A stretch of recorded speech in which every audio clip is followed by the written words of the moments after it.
Thank you, Professor. Thank you, everybody, for coming. My name is Michael Sinanian. I'm a law student here at the university, and also I'm a student at the School of Information. And so let's get started.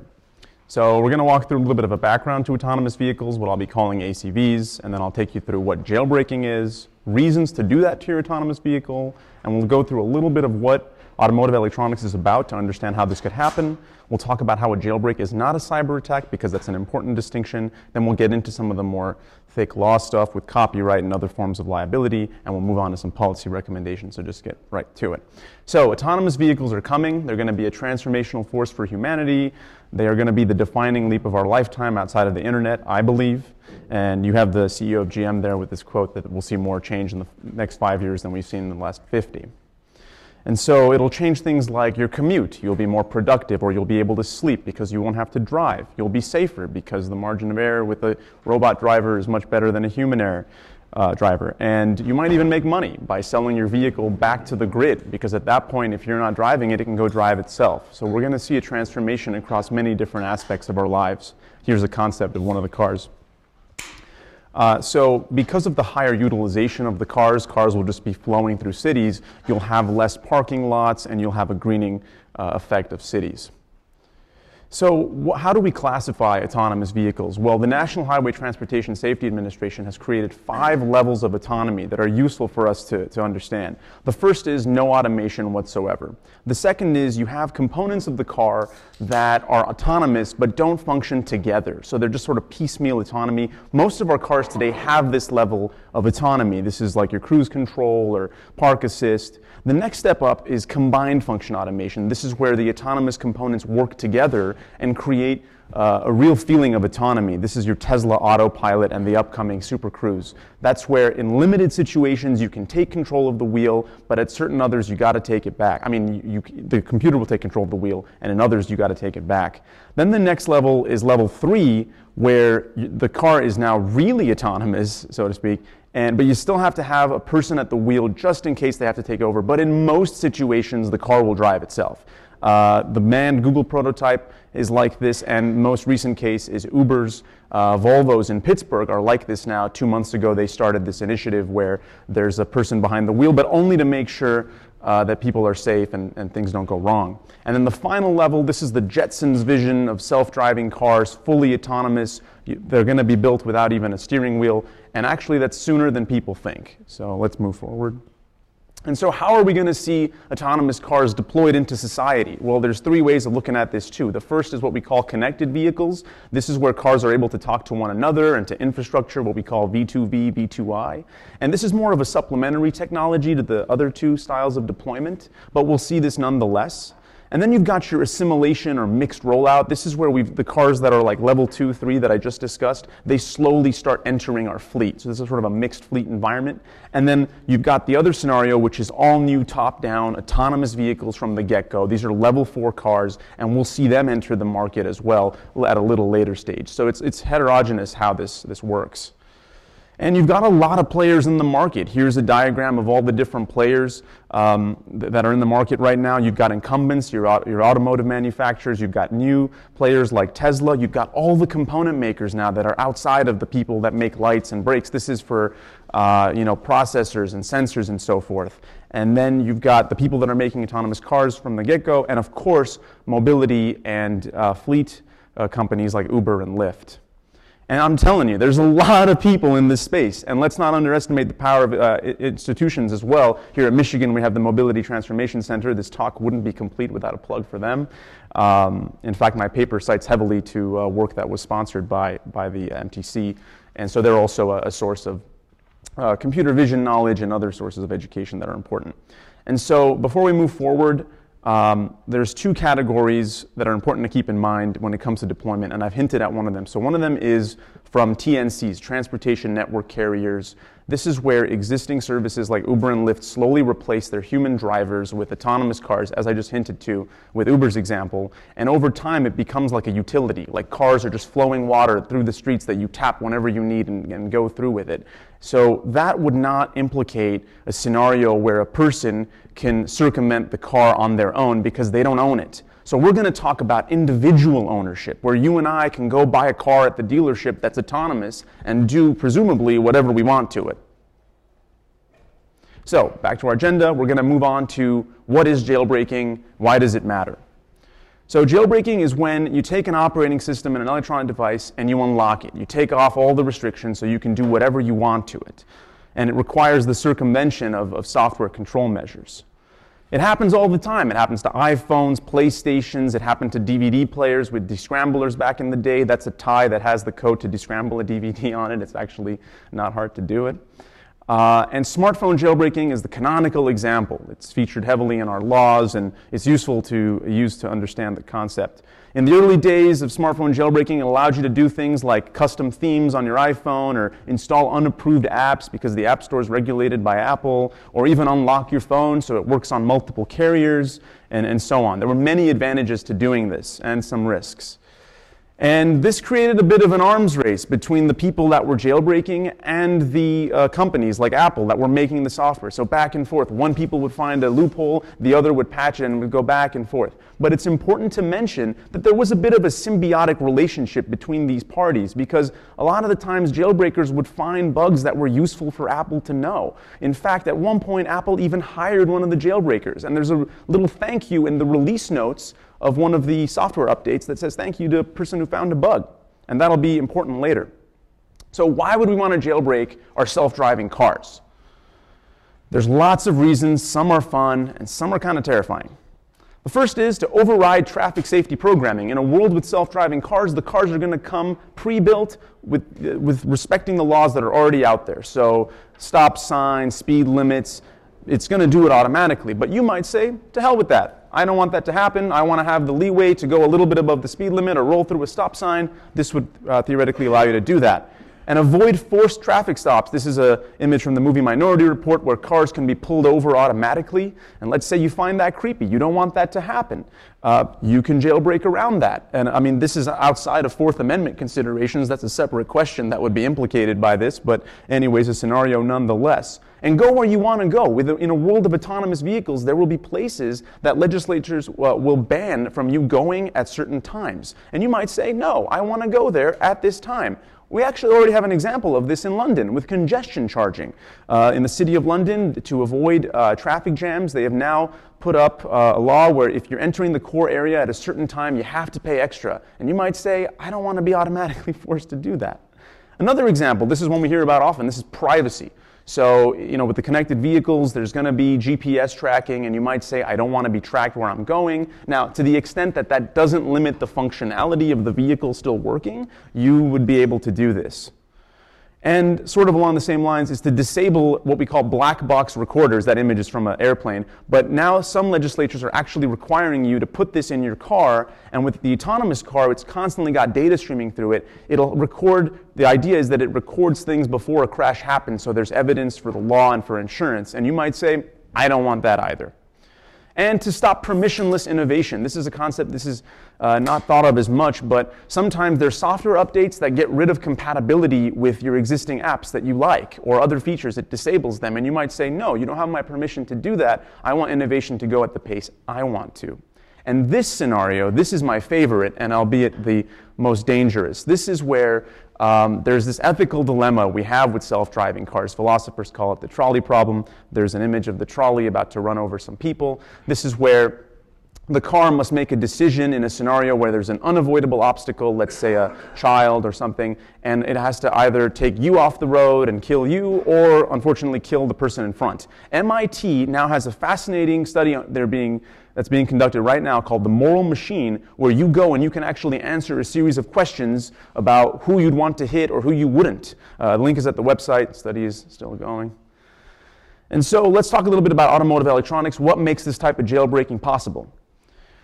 So right now, cars are basically a series of interconnected mini-computers within them. So all the mechanical components have little chips on them called ECUs, and each ECU talks to other ECUs, and there's no central brain. There's nothing in the middle there. The engine talks to the transmission, talks to the cruise control. This is how it works, and it makes it hard to jailbreak everything all at once. But fast forward, and you've got a brain. You need the brain to pipe in all the sensor data, and execute autonomous functionality to all of them. And the brain creates the surface onto which we jailbreak.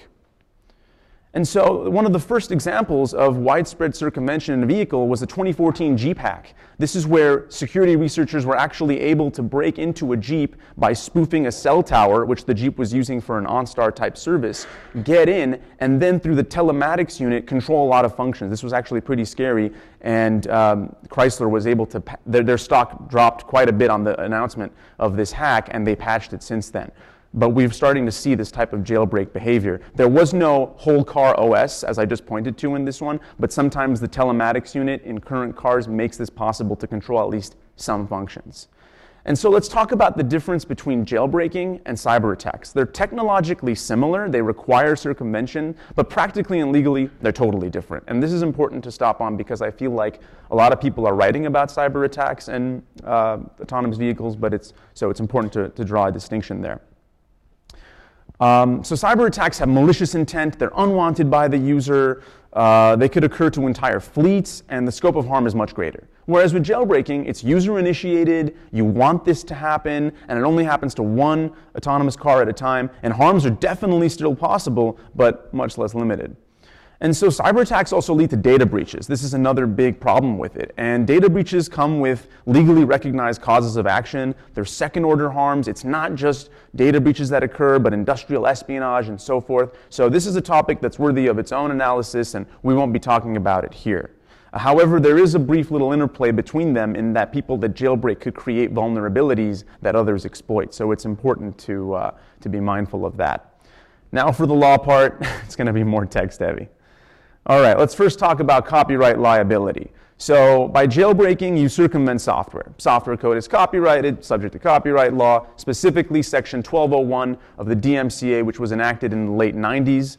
These are known as the anti-circumvention provision. They cover everything that has to do with circumvention and applies to locks on electronics. Let's get into that little detail. So the law talks about access control measures and copy control measures, and it doesn't sound like there's a big difference between them, but there is. One is the passwords and encryption that's set up to prevent you from getting in. The other is to limit your ability to copy them. So it's one thing to know how to descramble a DVD. It's another to traffic the things that the tools that will allow you to do that, and they're collectively called TPMs. There's the prohibition on trafficking. And so jailbreaks would obviously violate 1201. It's pretty clear that it would do that. But 1201 is often blamed for stifling innovation and competition because it allows owners to lock down their devices. And so the Copyright Office has thought about this, and there's an exemptions process that might get you around this thing. So every 3 years, the Copyright Office, the Librarian of Congress rather, has a rulemaking process where they invite all the stakeholders, petitioners to come and say, oh, we want to be able to circumvent this and circumvent that. And there's a lot of legitimate reasons to do so. And that's why the statute has contemplated this. And it reconciles public interests with private ones. And so one of the exemptions that was filed for last year, 2015, we had an exemptions process. And before I move forward, I should also say, in prior exemptions processes, we had smartphone jailbreaking come up, and that's how it became legalized every time. There were little periods where it was illegal, then legal, then illegal. So if any of you had been jailbreaking, it was a little risky every now and then. So in the most recent set of exemptions, we have an example of people coming forth and saying, I want an exemption for modifying my car. So we see a little bit of this already happening. And here's a quote. You don't have to read all that, but basically it's people saying, I want to do it for repair or modification. But this didn't work. In the final rule, the librarian rejected this. And it's indicative of how our ACV jailbreaks would be looked at too. It would only be for a narrow set of circumstances.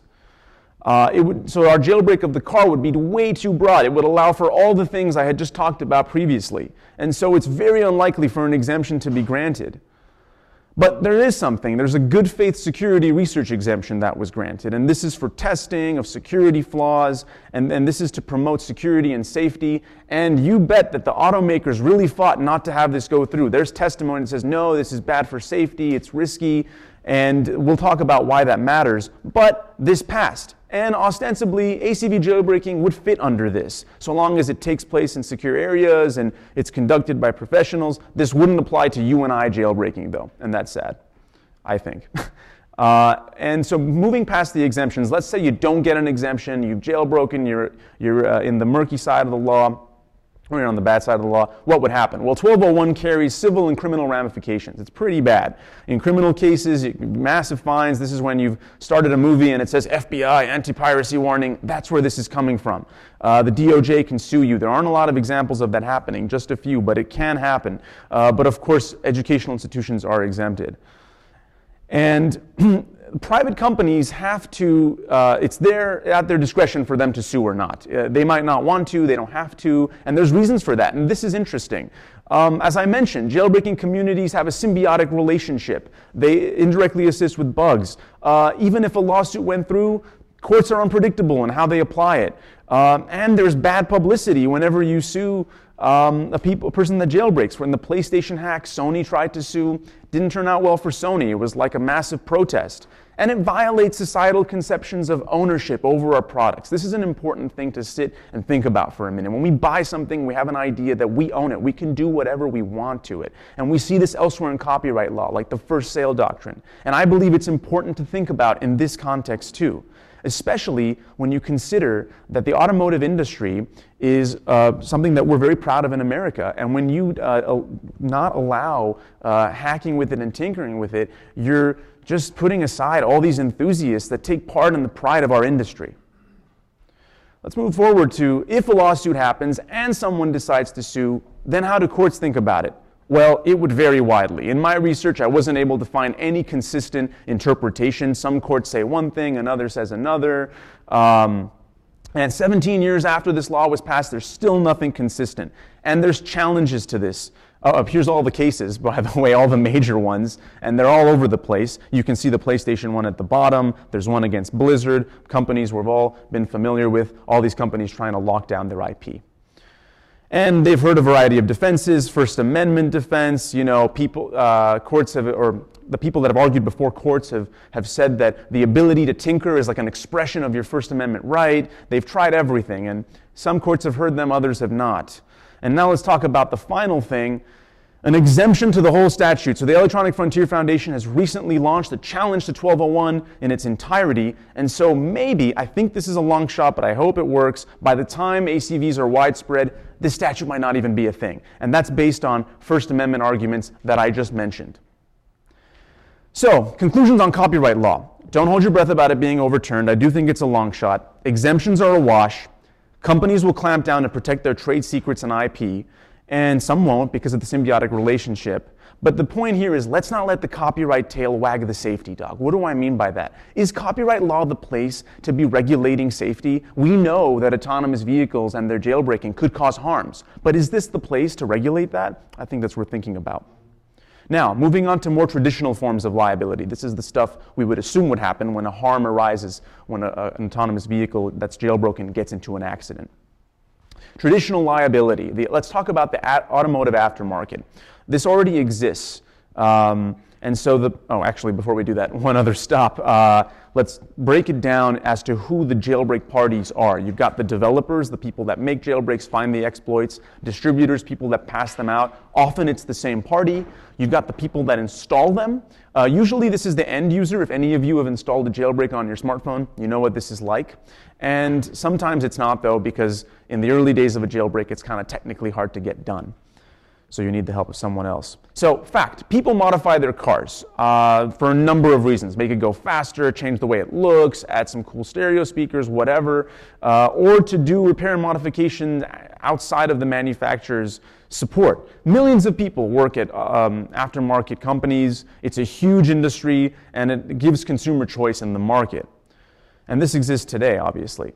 And the aftermarket will matter to autonomous vehicles. This is something interesting as well, is that for a period of time, there'll be retrofit kits. As I mentioned, remember mixed deployment, gradual deployment? Some of that is going to be retrofit kits. There's a company called Comma.ai, where they're working on this. And so there's going to be an aftermarket player in the space too. So even NHTSA has acknowledged this. So we have to keep that in mind when developing laws. So what happens when aftermarket modification goes sour? I needed to use existing case law to approximate what would happen in the future. And I figured, well, there's got to be cases where someone modified their car, tried to soup it up, make it go faster, and someone got hurt. And there's got to be laws on the books that talk about this and some case law, and kind of, sort of. So there's rarely ever a dedicated aftermarkets chapter in like a vehicle code. That was interesting. And there's many criminal laws that avoid tampering. So there is that, like especially with safety devices. And whenever there is a law, there's usually some kind of criminal liability. Michigan's proposed legislation for ACVs has this anti-hacking provision, which I think is overly broad, but they are contemplating it. And so state vehicle codes are really specific, like for tinting and lowering your car and things like that. They're really, really specific. Also, a lot of stuff we see about EPA controls, like you can't remove your catalytic converter, things like that. The law is very strict on that. But there's no wide, you just can't do it at all, like we would need for ACV jailbreaks. So let's say the statute doesn't address anything. What about case law? Not a lot of relevant litigation, as I just said. Very few. And the cases are more instructive about what happens when the manufacturer is in trouble.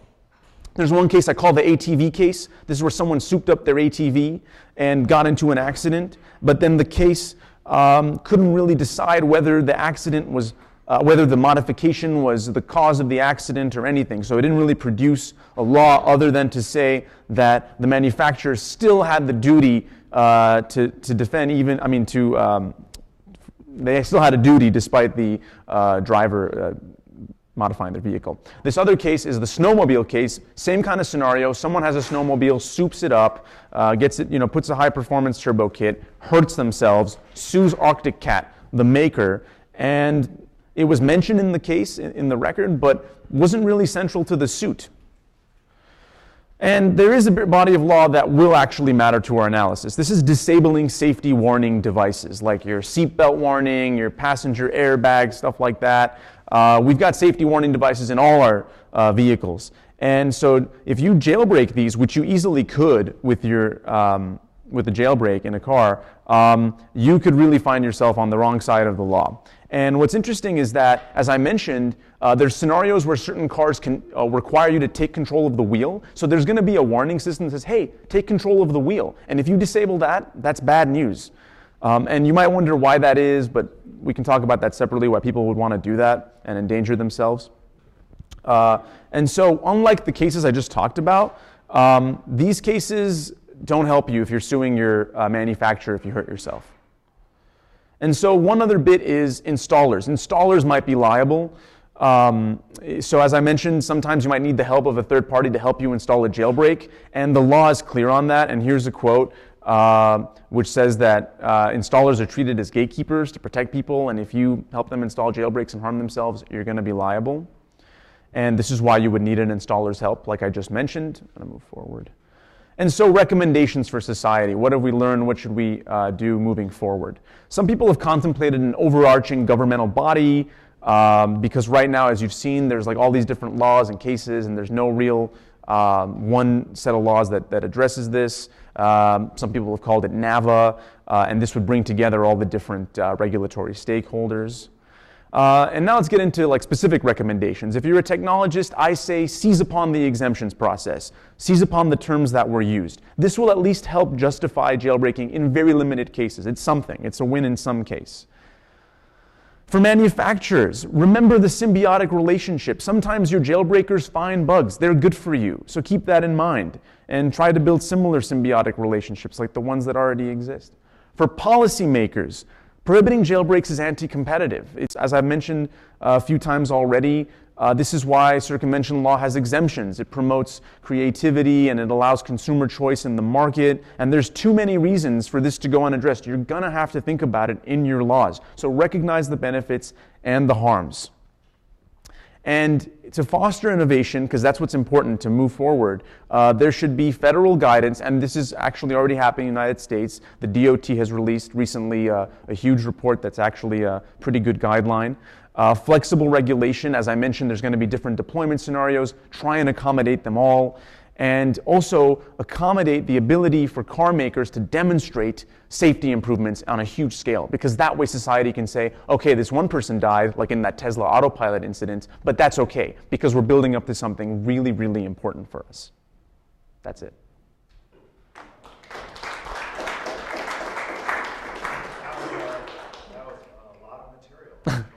Yeah, I know. I tend to talk pretty fast sometimes, but hopefully. So questions. I'll just start with one, Michael.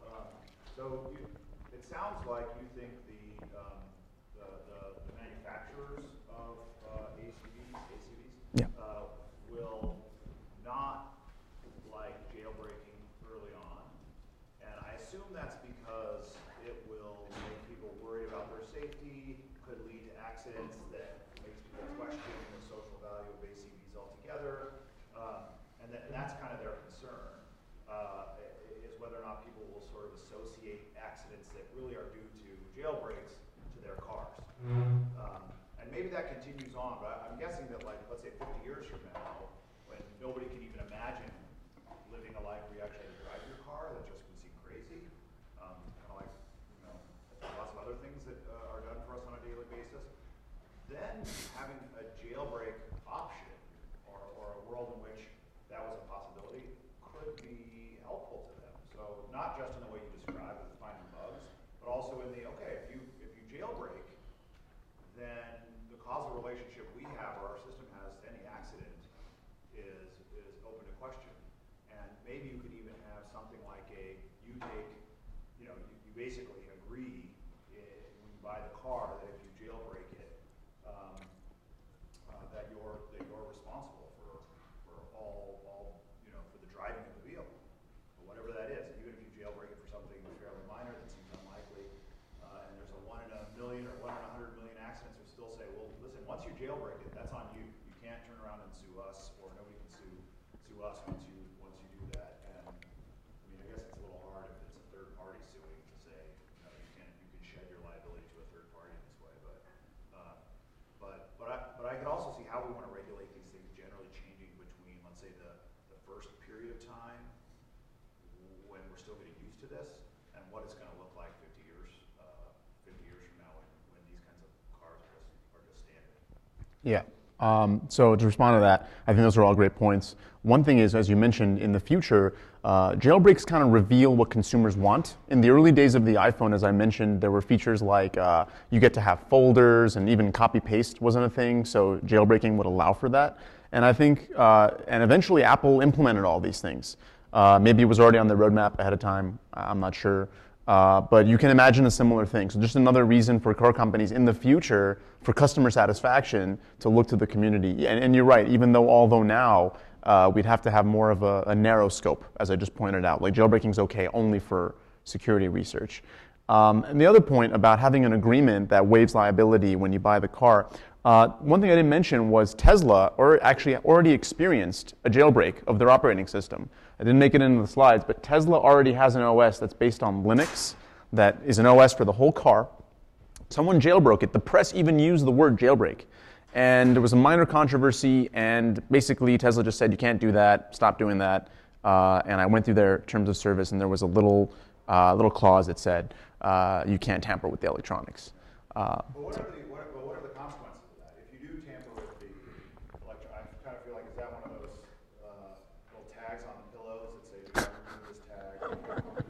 I mean, if it just says you can't do it, I mean, there have to be some sort of consequences for it. So do they say, if you do this, then it voids your warranty, or something that would make you think twice? Because I think that's what happens on phones. So at some point, I was thinking about jailbreaking a phone, and before I got very far, people said something like, "Oh, well, if you do that, then there's, if you have any problem or whatever later on, you're like dead to them. So they won't help you at all with any problem you have." And that was enough to deter me, because I thought that was very likely I could do something that messed up my phone, and I had to start all over. I mean, is that, do you remember what Tesla put in there in terms of their car? Or did they just say don't do that? I don't know if you waive your warranty after that happens. I got to look at it again. I can't remember. Yeah. Early on, something like waive your entire warranty, they don't want to do that. They don't want to put a ton of risk on the consumer, because they still want people to buy into this whole idea of autonomous vehicles. But 50 years from now, I bet they're the same way that we can't live without phones. That will work for me. It's not like I'm going to say, oh, then I won't buy your phone. I'll just buy your phone to live by your rules. Yeah, that's true. And it's funny because jailbreaking smartphones sometimes causes them to get bricked or they become totally useless. So your concern was legitimate. And I'm just thinking about bricking a car. You know, you buy like a several hundred or not tens of thousands of dollars a car and then you just brick it. It doesn't even move. So there's a huge deterrence for someone to do this unless they're technically savvy. Yeah, that's true. Other questions? Oh, yeah. Oh, got him. Sorry, I'm late. No problem. And you may have talked about this, but I looked at your slides and I was surprised that you didn't talk about CFAA. Mm-hmm. So I'm wondering if you have any thoughts about that, if it's not scope of your project. Yeah, I would put it out of the scope. And you saw the slides about cyber attacks and jailbreaks are different. That's why I put that there. Now, it's entirely possible it's still implicated. I would have to look into that. Maybe you can enlighten me about that. But I thought CFAA, for those that don't know, that's the Computer Fraud and Abuse Act, which comes up time and time again when there's hacks. And so Gautam's asking about that, but I did not put that in. Yeah, it'd be interesting to think about. I don't really know with the Jeep incident. I think that would be a classic CFAA Yeah, case. I'm going to prosecute that, right? It's Yeah. bad optics for the. Yeah. You know, it is part of the triangle of 1201 and CFAA and security researchers. Like those three things are. You probably know about the NTIA process about security research. I've heard about it. Yeah, yeah. Well, they're the ones that have that encryption. Like they're the ones that have that encryption contest, or is that NIST? That might be NIST. Oh, that Okay. might be NIST, but anyway, Yeah. we could have a look. But Yeah. CFAA and 1201 very much are two parts of the triangle with security research and the legal issues that are being created. Thank you. Other questions, comments? Oh, yeah. So I would love to hear your opinion on this. So you characterized people breaking in and creating, innovating as jailbreaking. What if we got to some middle point where there was some sort of open source software platform program in the future where people could create apps for your car and it could be regulated in that sense. It could be regulated by both legally and through the company.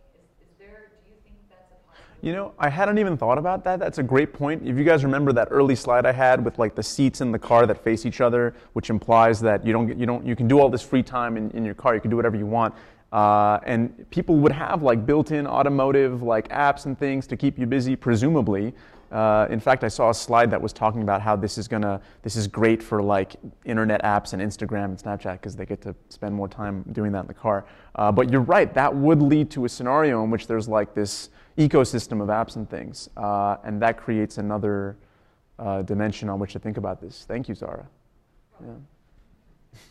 Like even in that context, like with apps, it seems like there are always things that are no-goes, right? So as you said, like the Apple App Store, there are approved apps, and so that increases the range of the things you can do, but it doesn't get you all the way to the end of anything that somebody can come up with in their mind. So it might Yeah. reduce the importance of this topic a lot, but there's not going to be an app for how to go 160 miles an hour. Yeah, not a legitimate one, no. Yeah. You still have that part, it just kind of maybe reduces the scope of the problem. True. So Richie. One of the things that's driven a lot of demand for jailbreaking smartphones has been, say, like when a company comes out with a new operating system, and they're only going to say this only works on these previous models, but we're ignoring the rest. Old phones don't get patches, they don't get updated, and that seems to be at least part of the spark for why people want to jailbreak to get the new features, or just like basic security updates. So have you looked much at what policies car companies have put in place? I know Tesla updates their software pretty regularly, but I'm guessing that's not going to be the norm when the other major car manufacturers start churning out software. Yeah, so to be clear, you're asking about when companies release software updates, people want to get update their jailbreaks? No. Have you seen policies, car companies' policies on when, like, the end of life for Okay, obsolescence. cars, when they're going to quit updating software, when they're going to I have do not. stuff or not? I have not. I think this is like too new, but that's a great point. Companies like Apple, for example, with their laptops, or Microsoft with Windows, they'll say we don't support Windows XP anymore after like a 10-year period or something. I haven't seen that yet. I can look for that. That's a great suggestion. Like it adds like a whole planned obsolescence because right now, this happens a little bit with cars already because they stop stocking parts and Mhm. So it makes harder to do an aftermarket and that sort of thing. But I don't know if it's as easy to create an aftermarket or for not physical parts of a car. So imagine Tesla's Yeah. like, you know what, we kind of want to force everybody to buy a new Tesla every 5 years. Yeah. So your car breaks at the end of 5 years, and or the equivalent of, which they release something new and it's much better or whatever, and you kind of feel like you have the definite old version, so you're much more likely to upgrade. Kind of adds another way to Another incentive. yeah. Well, I mean, if car manufacturers start using it as a way to kind of force people to upgrade when they don't want to, then it would bring along an incentive for them to jailbreak to avoid that pressure, I guess. Yeah. Yes.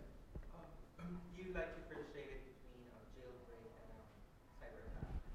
I'm just really wondering, do you think there's a situation in the future, or even right now, where the two kind of combine, or will it happen, for example, that a jailbreak actually constitutes a cyber attack or an attack on a vehicle? For example, speaking out loud, you want the other person to like have an accident, or just thinking that, because that might happen, right? You just wanna, it could be, it could be an instrument of murder, for example, or another type of attack on another person.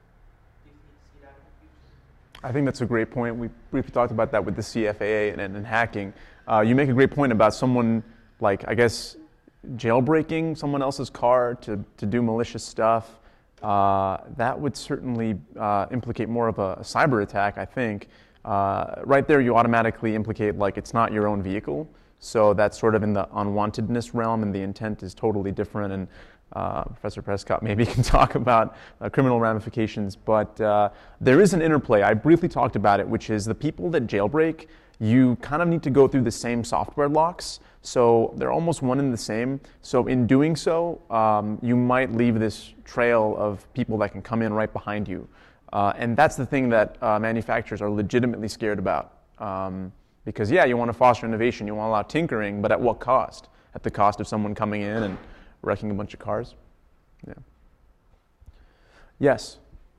I mean, you might have talked about it in this very informative presentation, and I missed it, but I still want to ask. Thank you. In terms of, secure and public security, or the user security, is there anything we can do on the manufacturers? Is that a regulatory concern or measure we can take towards or on the manufacturer? For example, if they discover some things happening, do they have to disclose that to the public? Yeah, so you raised an interesting point again. I didn't go too deep in this, but there are certain laws that require, for example, is there a data breach law yet? Not federally, but on 47 states.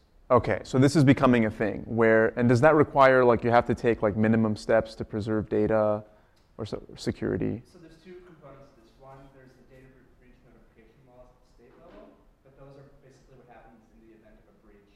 So after the fact, when consumers. But before that, there's FTC enforcement, right? So the Federal Trade Commission enforces trade security under its deceptive and unfair practices component of its regulation authority. And so basically, the FTC will come after you if you have very bad data security standards. But they'll only come after you after the event of breach. But what that means is that most companies will beforehand take steps, follow generally accepted, sort of like generally accepted accounting principles. There's generally accepted data security principles that companies will follow, not because they necessarily have to file compliance documents, but in the event of a breach, they'll be in trouble with the government if it turns out they didn't follow those practices. Thank you, Gautam. It seems like there's an upside and a downside to transparency. So, like, when I get notifications of my data or of being a customer of some company that's had a data breach, all they say is there's been a data breach. They don't give me any clue as to how that happened. And it doesn't sound like it would be that helpful to be like, Tesla is letting me know that one of their Teslas was jailbroken. Yeah, jailbroken. I mean, I think that might be okay, but I'm not sure how helpful it would be just to know that it was possible to do that. It might be more helpful for society to know, like, what percentage of Teslas are being jailbroken and how they're being, like, what kinds of jailbreaks are happening. So you would have a sense of, like, oh, that 3 out of of 10 Teslas can go 160 miles an hour. You should at least know that. But then once you start revealing that data, it kind of, piques people's interest. Right. How, so you kind of, Yeah. it's a little bit like, in tax, we know that one of the problems with kind of going after people for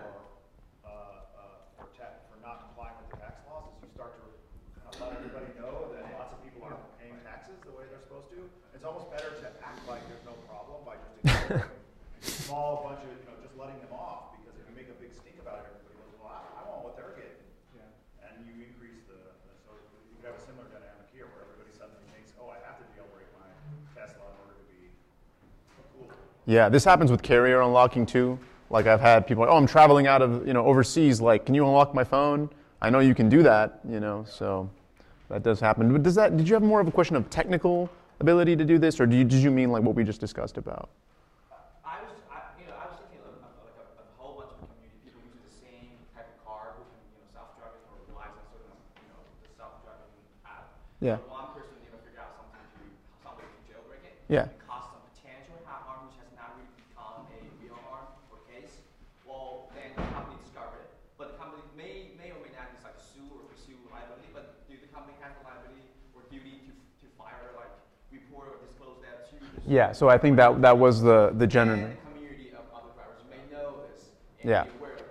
I mean, in addition to what Professor said, I want, as a user, I want to know this details, how the bridge is serious, how much people have been invited, the rise in interest. But I also want to know what kind of measure of precaution take in case of future damage or risk. Yeah. So some of that would be addressed by like the data security principles. Yeah. Oh, Eric. Yeah, I think you did a really good job. Thank you. I think it seems like you are more supportive of allowing some instances of jailbreaking, and I think there are some circumstances where that seems like a really good option. And I understand we're all millennials, like unbridled individualism is paramount. But there's probably some value to uniformity, right? We probably all agree that billionaires shouldn't be able to jailbreak their private jets.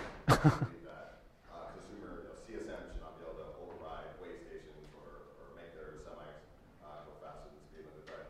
But I feel like even a greater risk would be stifling innovation in the sense that people just don't trust the autonomous function anymore. If we have all these people jailbreaking, especially early, like we said early on, if we have enough people jailbreaking and we just lose base in the system, that might be even more detrimental than people not being able to have their car exactly how they want. Yeah, that's a great point. I think with like smartphone jailbreaking, it's seen sort of as a fun, innocuous thing, and for the large part it is. But with autonomous vehicles, there's a real risk that would scare people. Yeah. You could jailbreak your phone into being a gun, for example. Yeah. Concerned about people jailbreaking into their phone. Yeah, that's the thing. Well, thank you, Eric. Yes. So this is at least tangentially related to this point, but you brought up anti-competitive, disallowing this jailbreak function could be an anti-competitive consideration for policymakers. I'm wondering, do you think that takes a more prominent role than, say, it might be anti-competitive to put safety regulations on contemporary car makers. You might sell a car for much cheaper that has no airbags or seatbelts, but would just sort of say, no, you can't do that. So what place do you see the anti-competitive notion you brought up taking? Anti-competitive, for me, was implicated when I was thinking about mostly like aftermarket modification in general. It just makes it, when you lock things down. Well, let's think about it this way. One of the circumvention cases was about printer cartridges. A lot of times, printer manufacturer says you can only use their cartridge. Like HP says you can only use HP cartridges. And somebody was like, no. And they found a way around this, and there's cartridges you can buy on the aftermarket that are like way cheaper. And that kind of creates some, and then also some people figured out that a lot of the cartridges are somewhat standardized, so you can use it across printers. So that's what I mean by like, that's a demonstration of like aftermarket, competition in that market, that if they really clamp down on that, then you wouldn't see that and prices would go up. Now, how does that apply to self-driving cars? It would be a similar thing with like retrofits and so forth, whether you'd be able to do that if you clamped it down. Maybe you couldn't even get your car to be autonomous, actually, based off current laws. So, but I think there's more to this thing that I got to think about and play. I mean, just to use the previous example, I think land obsolescence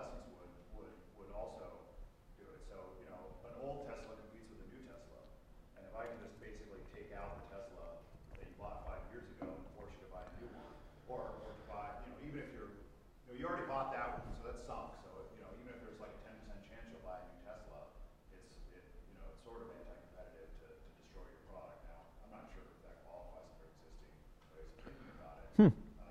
But really, you mean like the aftermarket? There's basically competition, ongoing competition for the provision of services for cars. Yeah. And Tesla can certainly say you have to come in and get your checkup on your technology, and Yeah. it's going to cost you $1,000 to do that, and all kinds of other things you're going to have to do along the way, all the servicing, and you might be able to do that on your own in a world where there were, where jailbreaking was possible or modifications were possible.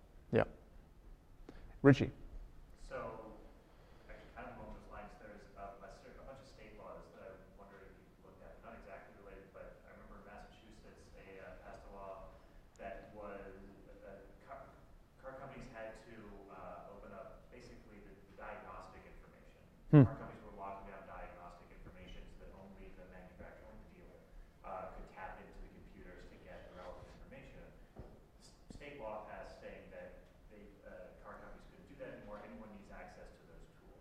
Yeah. And I know there's a handful of states that have similar kind of laws. The reason I mention this, I know when they were drafting the proposal in Massachusetts, there's some people trying to push the language to be more broad so that it might actually fit something like you having more access to controlling the code that runs on the car for diagnostic information. Yeah. So what ended up getting passed was pretty narrow, but what other people have been pushing for in Massachusetts and other states was you should have access and control of diagnostic information or other relevant information that runs on the car. Yeah, I believe that's a great point. I believe NHTSA actually had a federal law or DOT that required, it's called ODB, or OBD, the onboard diagnostic thing. A lot of cars have like this thing under the steering wheel where you can just plug something in.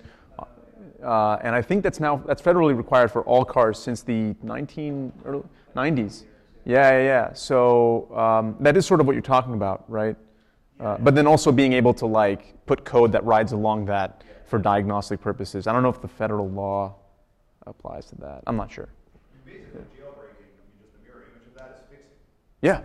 Right? So, there's some kind of bug or there's some attack on the software, and now, only Tesla can fix that, then it is definitely anti-competitive. You feel like you should be able to take it to your local garage and have them fix the software. This Yeah. goes to what you were saying before about warranties because of like oil changes, right? If you get repairs done not in the dealership, like you void your right to future warranties, you can, right? The car company can do that, but as practical matters, people care about those people that. Oh, I think there was a question in the back there. Yes. Yeah, I have a question about cyber insurance. Hmm. So I know that's become a very hot topic, especially in context with ACVs. Is that something you see implicated primarily in terms of cyber attacks or also insurance? That's a great question. So, yeah, as I was wrapping up my paper, there was a whole section on insurance that I was contemplating writing because you can just have at that section. And I didn't go into that depth, but that is becoming a thing. Cyber insurance. I mean, every day it feels like there's a new data breach, and we're all getting those emails like your password's leaked or whatever. And specifically about whether that would apply to a jailbreak, I wouldn't be sure. Presumably it'd be like the warranty scenario where insurance would say you're not insured or we don't reimburse you or something. That should probably make mention in my paper. Yeah, you can think about what like rental agencies do, where they're like, only you can drive it. The person you're sitting here next to, unless you sign them up, if they're driving it, you're in trouble. Voids all the stuff that you're signing up for. That's true. Yeah. Great point. Thank you. I don't know if there's another question, but a quick question. How is car insurance? Do people think car insurance will work in this world? Or you don't have fantastic point. I should have mentioned that in the intro to ACVs in general. Automotive insurance and automotive finance is expected to disappear, actually, if you take this out to the logical extension of where it's going to go. Within the logical extreme, I can see that happening, but in between, yeah. The risk of getting into an accident is a function of my driving skill and then how much I drive and where I drive. Yes. Right? So I would think that it would only take one, like I can still I'm still making a decision to say like I want to drive in rush hour traffic on a highway at a certain speed, and there are still going to be Sunday driving grandmothers who go 40 miles an hour once a week, and I would think that they should be paying different insurance rates, but I don't know. That's worth considering. Yeah, I guess the hybrid mixed fleet scenario is definitely where things get murky. Yeah. Other questions? It is 12, almost 12:55. So, or do we have other questions? Or we're good. Thank you very much. Thank you. Yeah.